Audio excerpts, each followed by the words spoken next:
Zdravím vás u dalšího videa a dneska jsem si pro vás připravil fotoprojekt.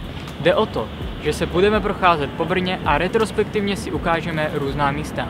K tomu budeme potřebovat dvě věci. Mobil a foťák.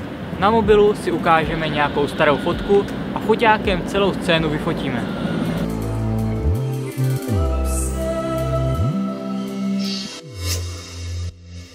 Na této fotce můžeme vidět jednu z nejzáhadnějších brněnských tragédií.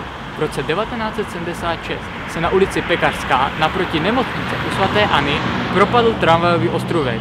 Do díry tehdy spadli dva lidé, muž a žena. Muže se hasičům podařilo vytáhnout, ale ženu nikoli.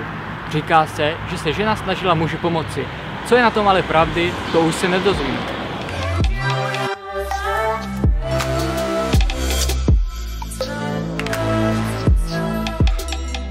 Kdo by v Brně neznal ulici Česká? Na této fotce můžeme vidět dvě velmi významné ulice, Česká a Veselá. Tyto ulice ústily k Veselé bráně a spojovaly tržiště s okolím.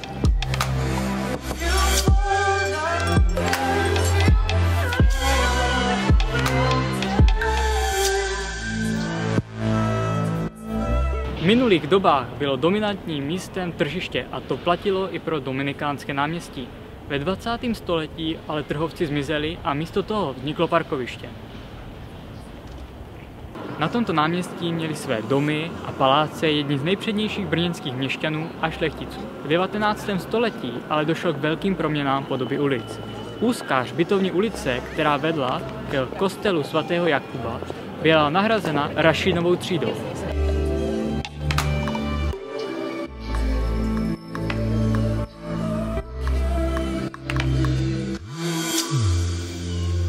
Od středověku se v těchto místech rozkládala osada Ponávia, Linea, Zeil či Ceil. Tato ulice byla pojmenovaná podle protáhlého půdorysu.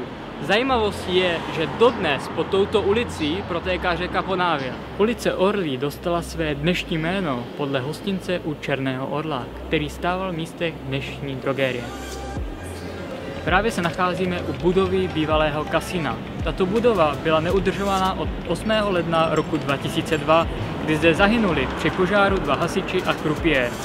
Budova se nachází naproti hlavnímu nádraží a při zemi ještě donedávna žilo spoustu bezdomovců. Toto místo bylo označováno za jedno z nejhorších v Brně, společně právě s hlavním nádražím. Co se mi naopak na tomhle místě líbí, je krásný výhled.